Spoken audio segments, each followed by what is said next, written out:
All right, we are live. Hey, everybody, it is Erik J. Olson. Today, I have a special guest, Dan Elliott, who recently started his own law practice. I asked him to come on the show, and we can learn what he's doing to grow his law practice. Hey, Dan, how you doing? Doing well, thank you. Cool. All right, so I've got 5 questions for you, and this will become part of an episode for our Journey to $100 Million podcast. So, Great. first question. Tell us a little bit about yourself and what you do. Sure. So I, as you mentioned, have my own law practice, and it all started. I was nominated by President Obama in 2009 to be on the Surface Transportation Board, which is the economic regulator of the railroads, and I did that until 2017. And then I went into a law firm where I did rail regulatory work, economic regulatory work, and I do that on behalf of rail shippers and government entities. And I also do some rail labor work as well, because that goes back to my prior job before that, where I worked for a rail union for 16 years. So in October of last year, I went on my own and continue to do rail regulatory work, economic regulatory work. And it's kind of a natural flow from what I did at the agency from 2009 to 2017. And having been the chairman of the agency for those years, it was a good way to go out and market myself and my practice. Very nice. Great. All right. So a lot of focus in on the rail industry, it sounds like. Mm-hmm. Is that your primary expertise, the rail industry? And then what are some clients? You don't need to name them by individual name, but Sure. maybe like the types of clients. I'm guessing railroad companies. Actually, most of my clients are rail shippers. So I represent a large soda company, extremely Like you large, define soda? um, like a Oh, cola, so like you drink. It's like not you an drink, acronym. I not got like you. Okay. soda ash. I got Although I do represent a trade association that represents people that produce soda ash. So I do represent people who do that as well. I represent various large trade associations that have an interest in rail transportation and transportation in general, because that's how their product moves and it's a large spend for them.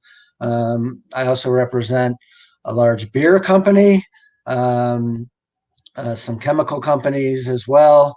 So fairly diverse. And then also some government entities that provide commuter rail service or just county governments and things like that. Excellent. Cool. What are some significant business challenges or even legal challenges that you've had to overcome, especially since you started your own business just a few months before the pandemic hit? Yeah, that was slightly stressful.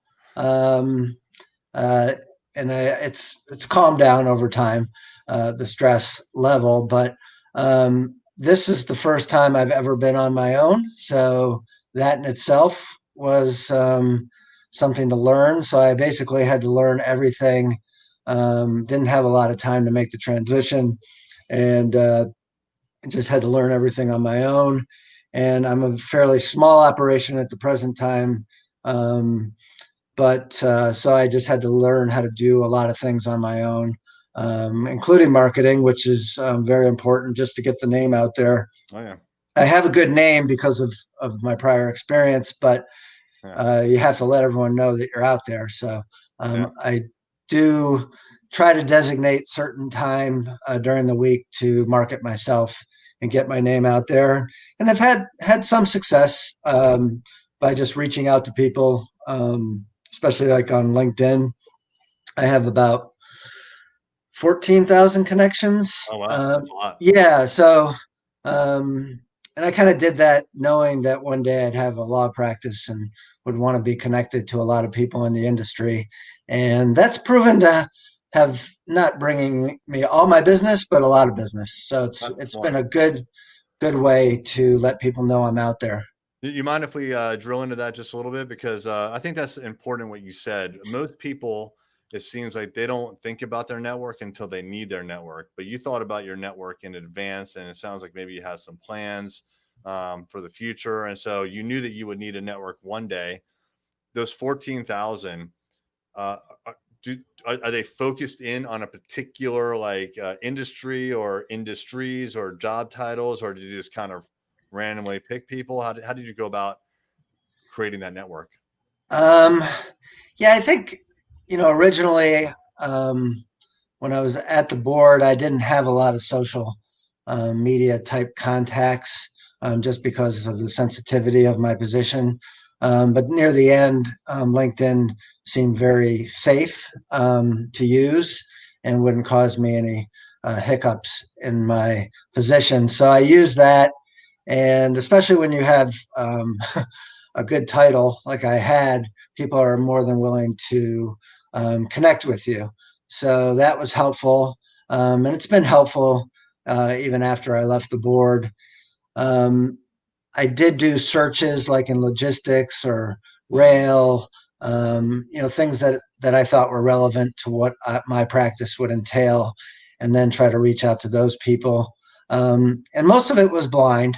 Um, Obviously, there's a large amount of people I know, but at the same time, I'd say a great majority are people that I had no connection with in the past, and people seem very open to connecting. I think it's really smart that you built up the network, and I also think it's really smart that you reached out to people that you didn't know, which I think is a mistake that a lot of people make, in particular on LinkedIn, is they reach out only to people that they've met in the real world through Hmm. business. But that's not really networking. That's maybe cultivating your existing network. But I think it's important to treat it like a networking event. Don't hang out with the people that you came with. Go find new people to become your friends, right? So Right. it sounds like that's really good. What are some other things that you've tried in the past to grow your business?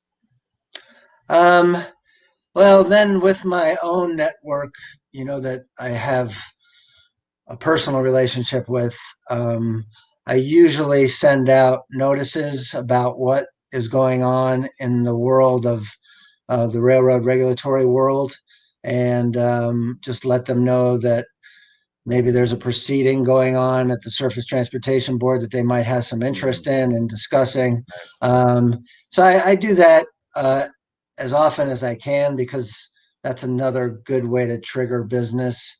And even people that aren't clients that have kind of expressed some interest in what's going on at the Surface Transportation Board, I'll reach out to them just to see if they have any interest in hopefully bringing them in as clients eventually. Nice. So you're disseminating information about the industry to people in the industry that would want to know these things. Do you do that with a email newsletter? Do you do with social media? All of the above? Yeah, I do it more just as individual emails, so it's more Mm, personal. nice. And I feel like I have more response that way, that they know that they're being contacted directly by me. It would probably be easier sometimes to send it out to everybody as a blast, but um, I do find that people seem to be more responsive to an actual personal um, email as opposed to a blast. I think you're spot on. It's more work, and it's I've heard the phrase hand to hand combat, and then you got to go one by one to your contacts. But that's the best way to get the information out. That's really good insight. Well, cool. Hey, I really appreciate your time, Dan. How can people reach out to you if they'd like to continue the conversation? I have a website, um, Daniel Elliott PLLC.com. I hope that's the name. I didn't look it up before I came on. And you also can get me on my email, which is Dan Elliott III at outlook.com.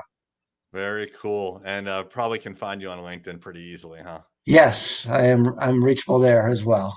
Awesome. That's All probably right, the easiest way. cool, Dan. All right, I'm going to end the broadcast. Just hang on for a second, Dan, and we can chat. All right, Sure. thanks so much. Thank you.